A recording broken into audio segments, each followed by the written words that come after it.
أعوذ بالله من الشيطان الرجيم. بسم الله الرحمن الرحيم.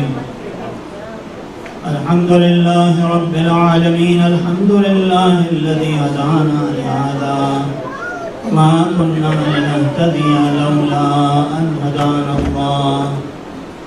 الحمد لله الذي جعلنا من أمة محمد صلى الله عليه وآله، والحمد لله الذي جعلنا من المتمسكين بولاية علي بن أبي طالب، والحمد لله الذي جعلنا من الباكين على مصاب الحسين عليه السلام.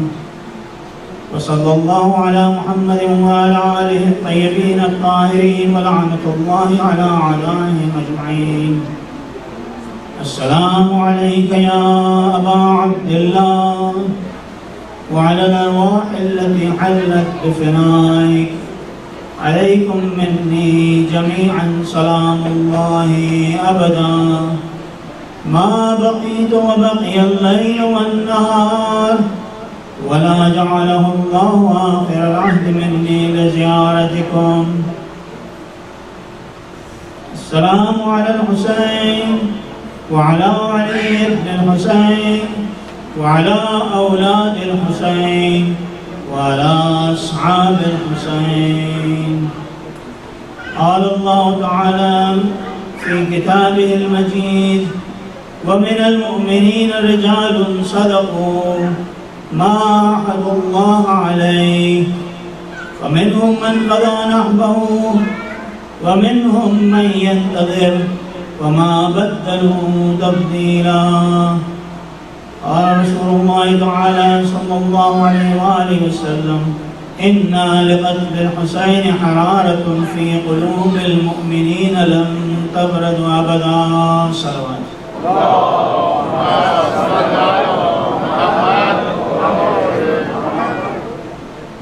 Among the people, the ayah from Quran, among the people there are people who sadaqu ma'ahadu, they fulfill their promises, whatever they promised to Allah subhanahu wa ta'ala. فَمِنْهُمْ مَنْ قَضَى, and some of them have fulfilled their promise and reached their destination, and they have reached their shahada. وَمِنْهُمْ مَنْ يَنْتَظِرُ, and some of them are still waiting for their turn. وَمَا بَدَّلُوا تَبْدِيلًا, in this process they did not change their word. And the saying of the Prophet says in the shahada of Imam Hussain alayhi salam, it has a heat, it has a lamp, it has a fire in the hearts of believers which will never extinguish, which will never quieten down, which will never slow down. This hadith of the Prophet is proof that after 1400 years we are still here, continuing the remembrance of Imam Hussain alayhi salam. This is a proof of the Prophet that he said so long ago that this harara will never extinguish, this heat will never subside, that we are still remembering. But besides that, it has to have some internal qualities, which is why it is still remembered. That is, if it happened yesterday, or as if we are right now in the plains of Karbala with Imam Hussain, seeing what is going on. Because it was a protest of Imam Hussain and his companions against oppression. It was a teaching lesson for and a method of action against oppression. Whenever you are reached, when you are faced with this situation, you have to do something like what Imam Hussain was doing. This is one main reason the oppressors do not like us to remember Imam Hussain. They want us to forget Imam Hussain because they know as long as we remember Imam Hussain, it is a teaching lesson for us to continue rising and rising and rising against the oppression all along. After the death of Imam Hussain, after the shahada of Imam Hussain, we see many revolutions start, including the revolution of Mukhtar and Sulaiman ibn Sard and other many, Zayd bin Ali. Many revolutions, they took the life of Imam Hussain. From there, you see, one after the other, revolutions continues there because Imam Hussain showed them this is the way to go.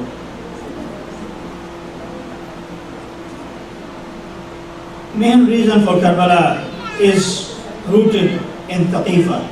The main reason in Karbala is rooted in the wrong concept of governance that was adopted after the Holy Prophet's demise, after the Shahada of Holy Prophet.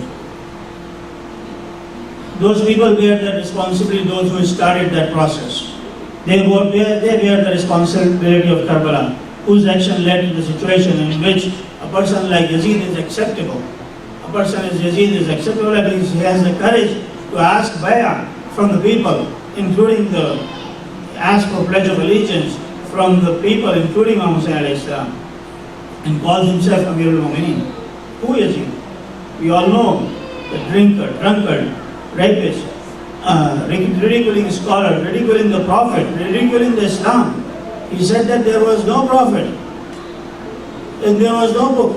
This was a plot of Banu Hashim to capture the government. This is the Khalifa saying.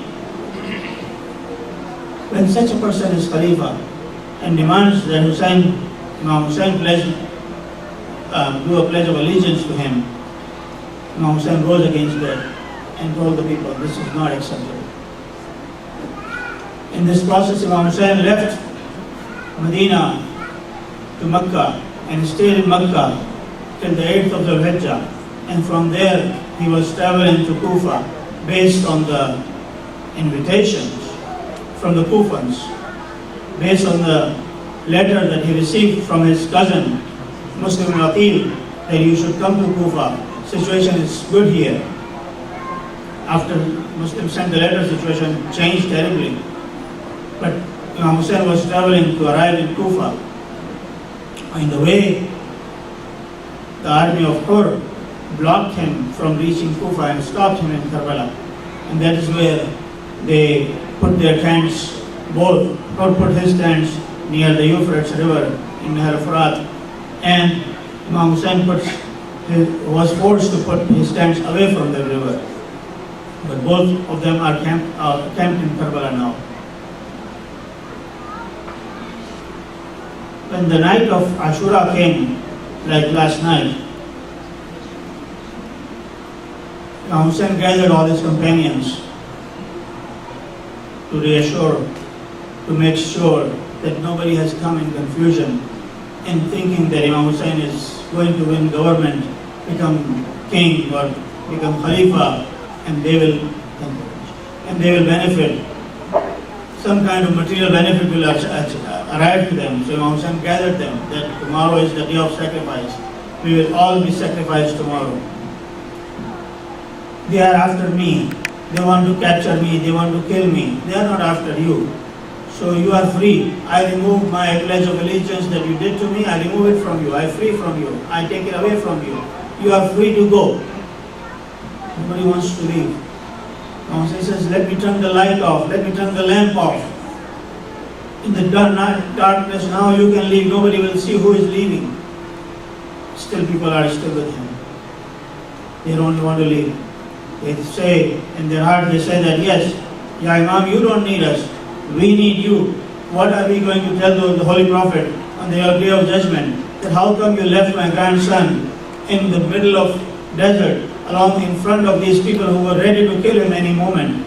So what are we going to say to him, to a prophet?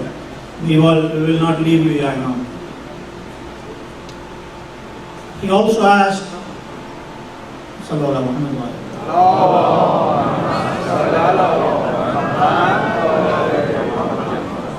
one extra night of prayer. This Shab-e Ashur. This was that night that he asked extra so that they can pray one more night. But probably he wanted to prolong the ma'arika, the battle, as long as he could, so that people have time to rethink on which side they are. On the day of Ashura, on the day of Karbala, in the battle of Karbala, there is no grey area. You have black and white. You are with Imam Hussain or against Imam Hussain. So he wanted to give the chance to the people probably to think which side they are on. And it probably gave the chance to people like Hur and his son and his slave to switch sides and arrive in the morning of Ashura, which we'll talk in a minute, to switch sides and come to Imam Hussain alayhi salam. In that night also, we hear that Sayyidah Zainab comes to her brother and asks, have you checked the loyalty of your people? Have you checked the loyalty of your companions? Are you sure that they are not going to leave us like they left our father in Siffin, how they switched sides and they were about to attack our father, they wanted to kill our father. Are they not going to switch sides like that? Have you checked that they are not going to switch sides like they switched sides with Imam Hassan alayhi salam? They left to the point that even his own cousin left and joined Muawiyah. So have you checked these people? She was talking, one of the companions heard it from the outside, that she said she's questioning the loyalty of the people, and he ran to other companions, to Muslim ibn Awsaja and Habib ibn Madahir and others, saying that Sayyidah Zainab doubts our commitment, doubts our loyalty. She's telling her brother that maybe we will leave them. We will leave them in the morning in the battle and we will run away. When they heard that, people like Zuhair ibn Qaym came to the outside the tent and says, Ya Aba Abdullah, O Imam Hussain, we are here to prove that we are with you, we are loyal to you. If that proof requires that if we cut our own heads with our own hands, we will stall it right now. If Allah gives, Zuhair ibn Qaym said, if Allah gives us 70 lives, we will sacrifice each life in the way of Islam and in the way of Aba Abdullah Hussain. In the same night, Imam Hussain also heard a lady is crying. He goes around and sees that each tent something is going on, but one tent he hears that a lady is crying, and he says, who is this? And she is no one else but Rabab is crying. So what is wrong with you? What happened? So each person, each lady has some sacrifice to give. I don't have any sacrifice. Why not? So I have only two sacrifices. One is Sukaina, who is only 4 years old and she is girl, she cannot go to the battlefield. The other one is Ali al-Asghar, 6 months old, he cannot go to the battlefield also. Probably one became quiet and he didn't say anything. But if I were there, I would say that Rabab, don't worry, your sacrifice will be bigger than sacrifice of any of the companions or the family of the Imam Hussain alayhi salam. Your sacrifice will eclipse the sacrifice of Ali al-Akbar. Your sacrifice will eclipse the sacrifice of Abbas, because your sacrifice will make the people of Shimr Ibn Ziyad and Umar ibn Sa'ad, they will cry when they see Ali al-Asghar tomorrow. Your sacrifice will be acceptable, and you don't worry about it. When the morning of Ashura arrived, Imam Hussain asked his son Ali al-Akbar to give adhan. Normal muaddin is Hajjar ibn Masruq, but this time Imam Hussain chooses Ali al-Akbar. Ali Akbar was special in character. He was khulqan wa khalqan wa mantiqan, like the Prophet. In his character, in his movement, in his character, in his talk, he was like the Prophet. Imam says that kunna idha ashtaqna ila nabiyyik. Whenever we wanted to see the Prophet, we remember the Prophet, nadarna ila wajhi, we look Ali al-Akbar. So this voice that is echoing in the plains of Karbala, Allahu Akbar, Allahu Akbar, probably reminds the people that it sounds like Prophet. This voice is very much like Prophet. Are we on the Prophet's side where this adhan is coming? This adhan is coming from our side or the other side. So they may think that no, I am not on the Prophet's side. Ali Akbar adhan is coming from the other side, from the Imam Hussain's side, to shake their minds, to jolt their bodies and minds again one more time, saying, wake up, think what you are doing. After they prayed, Adhan of Al-Akbar is finished and they pray. They see that in the darkness, they see three people coming, switching sides, coming from the sides of Umar ibn Sa'ad. Three people are coming. Abbas, who is commander, who is the Al-Bardar, he goes to see who is coming in this night. Maybe somebody is coming to attack us or something.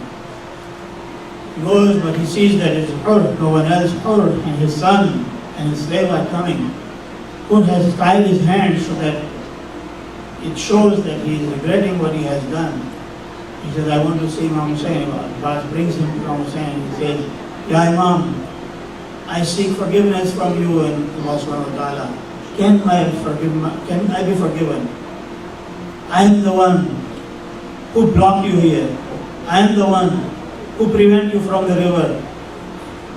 I am the one, because of me, your children, yourself, everybody is thirsty for 3 days. I am the one who put you in this trouble. I am the one who is responsible. Can I be forgiven? Imam, of course, he is Kareem. He says, yes, I forgive you. And may Allah forgive you too.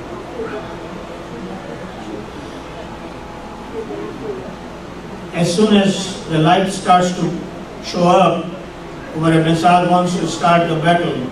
And he says to his companion, says, be witness to Ubaydullah ibn Ziyad that I was the first one to throw the arrow towards Imam Hussain alayhi salam.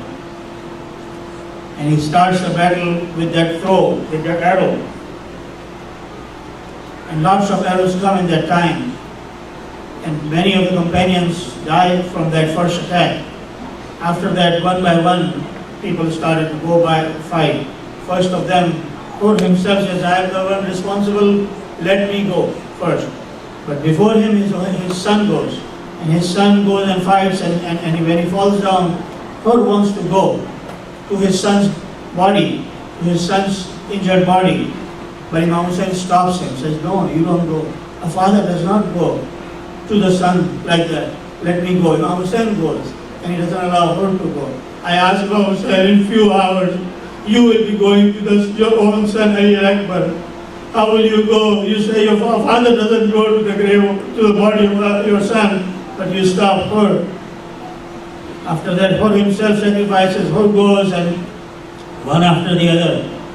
Muslim ibn Awsaja, one of the older companions of the Prophet of Imam Hussain alayhi salam, he is going also, he fights, he goes, and as he is getting injured, he falls down, he says, Alayka salam ya Abu Abdullah.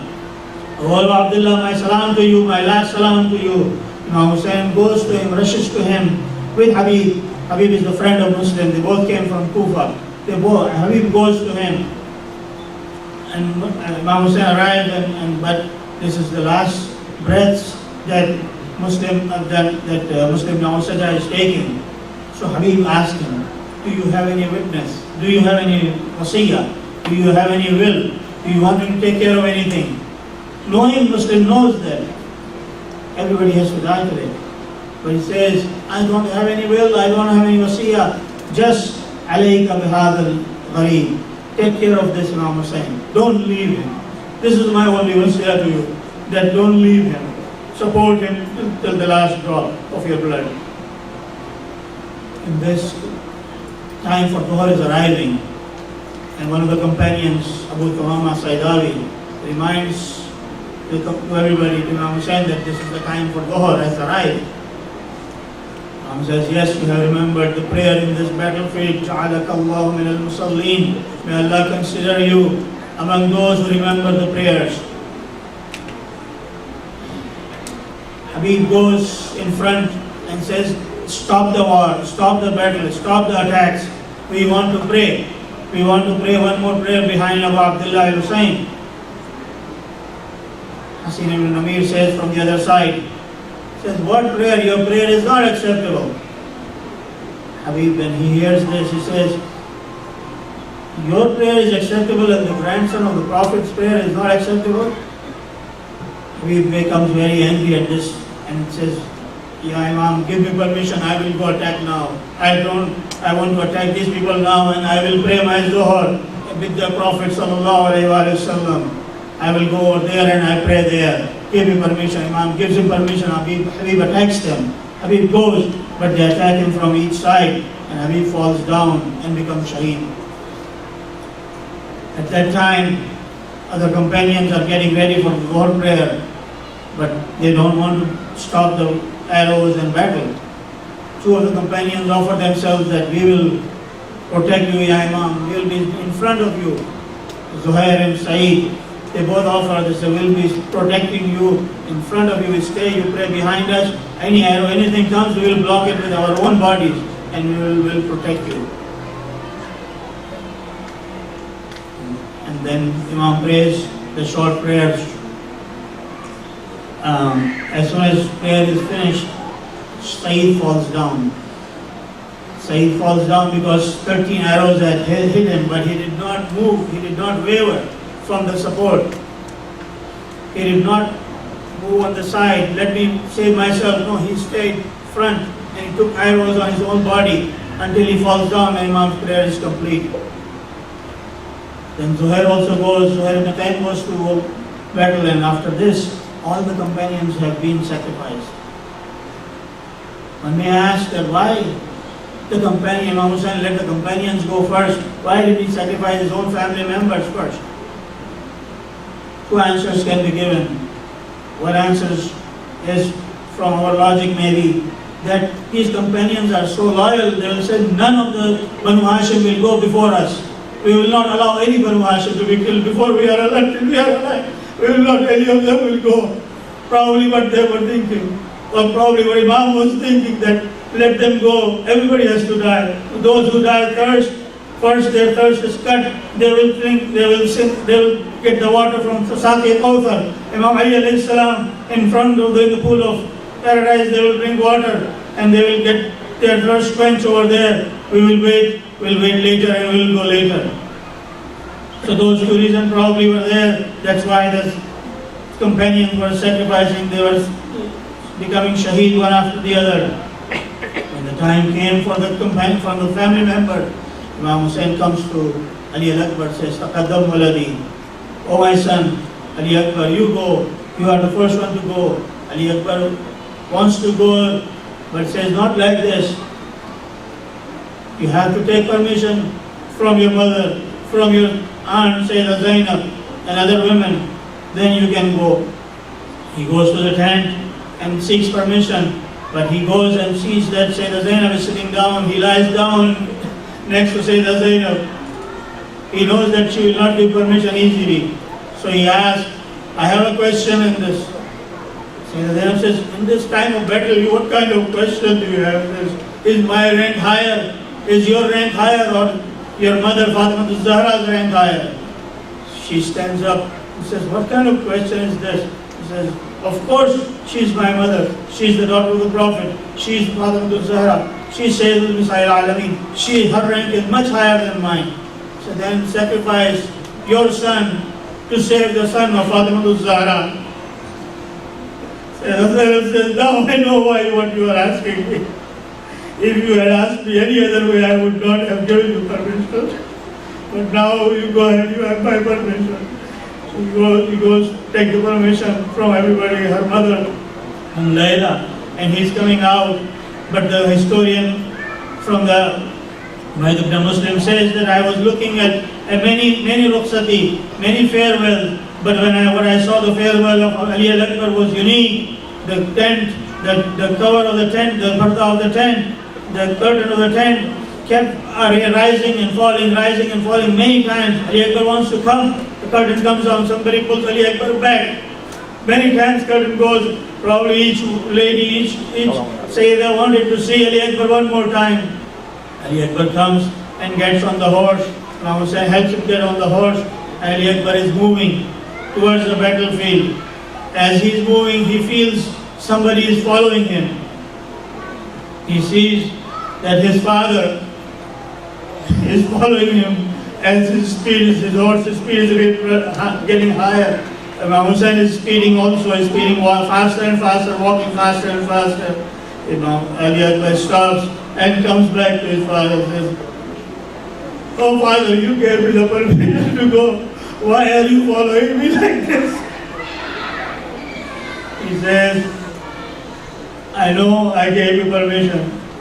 I will ask you, if you had a son like you, how you give permission to go to the battlefield?" He says, "Allahumma ashhadu ala haula'il qawm faqad baraza ilayhim ghulamun ashbahun nas khalqan wa khulqan wa mantiqan bi rasulik kunna idha ashtaqna ila nabiyyika nazarna ila wajhik." O Allah, be our witness, be my witness that I am sending the one who is young, who is very similar, ashbahun nas, most similar in the people to the Prophet in character and movement, and we are sending him, towards you. Ali Akbar goes and fights. After a while he comes back. He is only one who is able to come back. He came back and asked his father, "Oh, Ya Bata, how was my battle? How is my battle?" He says, "Yes, you did good." Ali Akbar says, "Is there little water left? I am very thirsty. If I have little bit of water, this thirst is killing me. If I have little bit of water, you will see how I fight." Hussein says, "Oh my son, you know there is no water. But maybe suck on my tongue, maybe you get some moisture out of it." When Hussein opened the mouth, he said, "No, father, your thirst is more than my thirst." Ali Akbar goes to the battlefield second time. Ali Akbar goes to the battlefield second time and fights strongly. And when he falls down, one spear goes into his chest and he falls down. And he says, "Alayka salam ya Bata." "Oh my father, accept my last salam." Now Imam Hussein is walking towards the battlefield. He cannot see anything. He says, "Ud'uni ya bunayya." I cannot see anything. Call me. So I follow your voice. "Ud'uni ya bunayya." Oh my son, call upon me. He also says, "Ya Ali." Maybe he's calling his son. "Ya Ali, Ya Ali, Ya Ali." He keeps saying, and he keeps walking towards the battlefield. He's going towards Ali Akbar.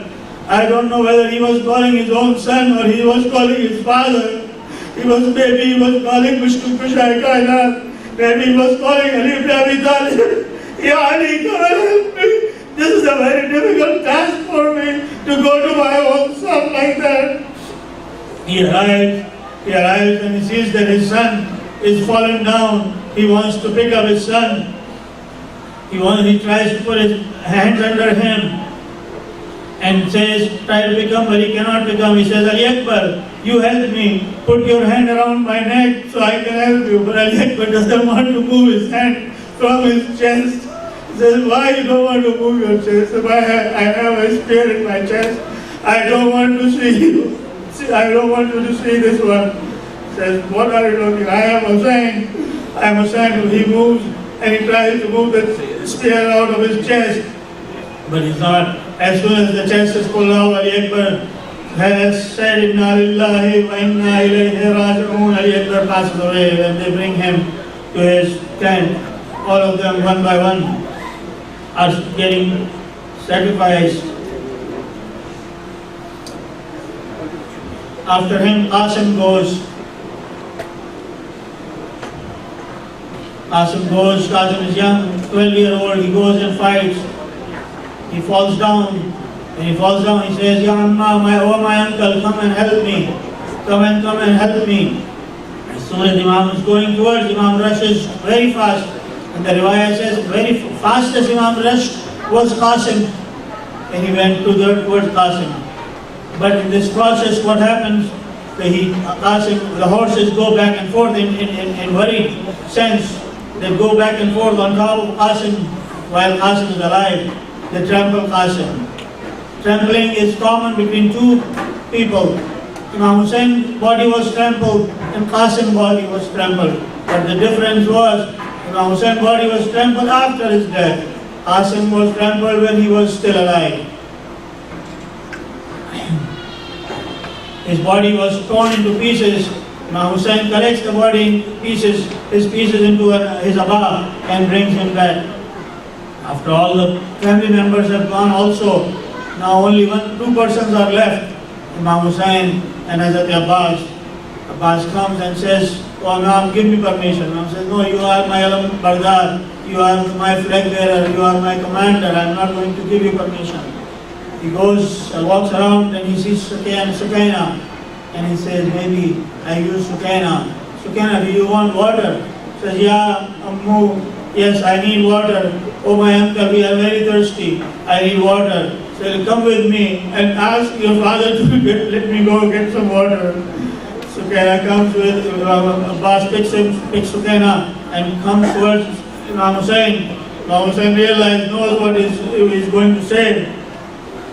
Probably in his heart, Imam Hussain is thinking that Sukaina, now you are asking for permission to send your Abbas. What will you say when everybody is gone, when your uncle is gone, and Shimr is hitting you, when Shimr is snatching your earrings? What are you going to say when your shirt is burned? And what are you going to say? How is going to prevent you? How are you going to remember Abbas? How much are you going to remember Abbas? Anyway, Abbas gets the permission. He takes the bag of water to take water in it, bring water in it. He goes with alam and water bag and goes to collect water. Sukaina collects the family members. Sukaina collects the family members. Sukaina collects the family members and says, "Wait, my uncle has gone to collect water. My uncle has gone to collect water and he is loyal. He does not lie. He has promised me that he will bring water. Wait here, my uncle is bringing water and children are waiting." They see the alam is going towards the river.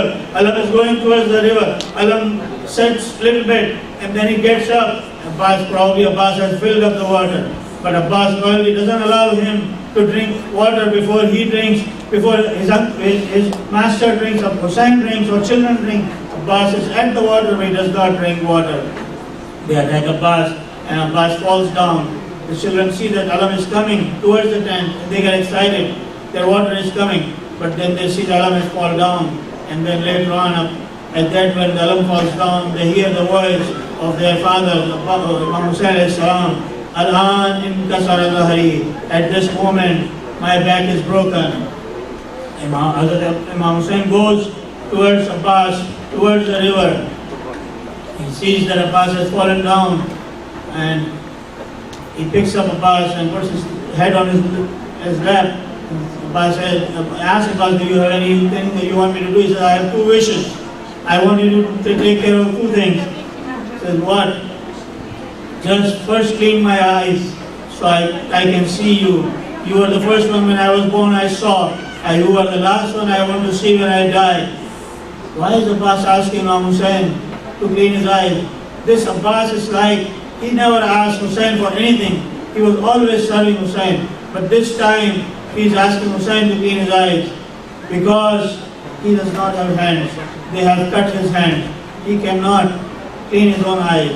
Can you imagine how he fell down from the horse without his hands?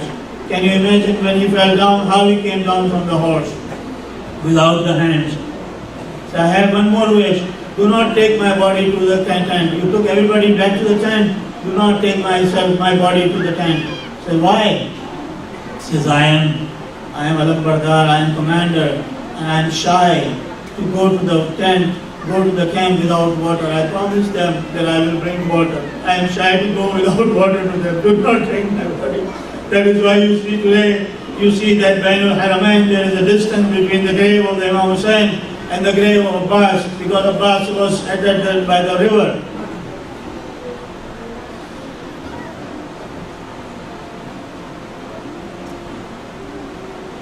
Imam Hussain is left alone. He goes on high place and he calls, "Hal min nasirin yansuruna, hal min mughithin yughithuna." Is there anybody helping us? Is there anybody who will come to help us at this moment? There is no response.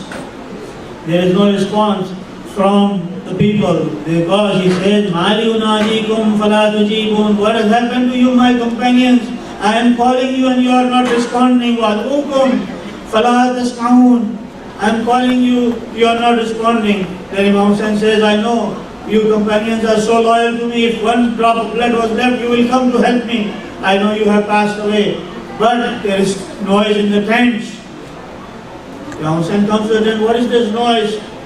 He says, when you say, is there anybody to help us? This young baby, this 6 months old baby, dropped himself from the cradle as if he wants to come to help you. Imam Hussain comes and picks him up and says, sees that very thirsty. Says, give him to me, let me go. They do not want to give us water, maybe they will give him water. Imam Hussain covers him in the abba, and people think that Imam Hussain has brought Quran, but no, Imam Hussain is bringing his 6 months old baby to ask for water. He says to the Adat, to the enemies, that you do not want to give us water, but this 6 months old baby, what is his fault? Give him water. Give him water. They don't respond. So Imam Hussain turns to Ali al-Asghar, says, you prove it to them that you are thirsty. You do hujjah on them. Ali al-Asghar takes his dry tongue and moves it on his lips to show that how thirsty he is. When the Adat see this, when the enemy sees this, they start crying. And they say, what we have done, what have we done, what they have done. When Umar ibn Sa'ad sees that there will be a revolt, there will be a problem for him, he says, Harmala, itta kalam al-Hussain, stop the talk of Hussain. Harmala takes an arrow, a 3-pronged arrow, which is used to drop the animals down to the ground. He takes that arrow, and at that moment, he takes the aim of Ali al-Asghar, and the arrow comes, and Ali al-Asghar turns bloody into the hands of Imam Hussain alayhi salam. The last sacrifice is left, which is Imam Hussain himself for the day. Imam Hussain comes back, but now he does not have power, does not have strength to take this baby to the mother. He goes back and forth several times. 7 times he gets back and forth saying, Inna lillahi wa inna ilayhi raji'un. And finally, he gives the baby to the mother, who says nothing. She says, I did not know babies like you will be sacrificed like that. Now Hussain is going to the battlefield now, but the horse doesn't want to move. Horse doesn't move. Horse points, Hussain tells the horse to move, says, I'm the last one. I know you are very tired, and I'm the last one, you don't even have to bring me back. But the horse doesn't move, and he points to the ground. Now Hussain sees down and sees that Sukaina is holding on to the legs of the horse and saying that, oh horse, do not take my father. Do not take my father. Anybody who has gone, my uncle Abbas went, he did not come back. My brother Ali Akbar went, he did not go and come back. My cousin Qasim went, he did not come back. Nobody has come back. Do not take my father. Imam Hussain comes down, picks up Sukaina. Sukaina is crying. And she becomes unconscious, and after becoming unconscious, she wakes up and says, oh father, I give you permission, go ahead. Imam Hussain asks, what happened? He says, I saw that my grandmother, Fatima Zahra, she says, let my son go, I allow you to go. Imam Hussain goes and fights and comes to the battleground. Even at that time, they do not have courage to come and attack. They hit him with rocks, and then he puts his forehead into the ground, and probably the voice of Surah Al-Fajr comes, Ya ayyatuhan nafsul mutmainna, irji'i ila rabbika radiyatan mardiyah. Salawat.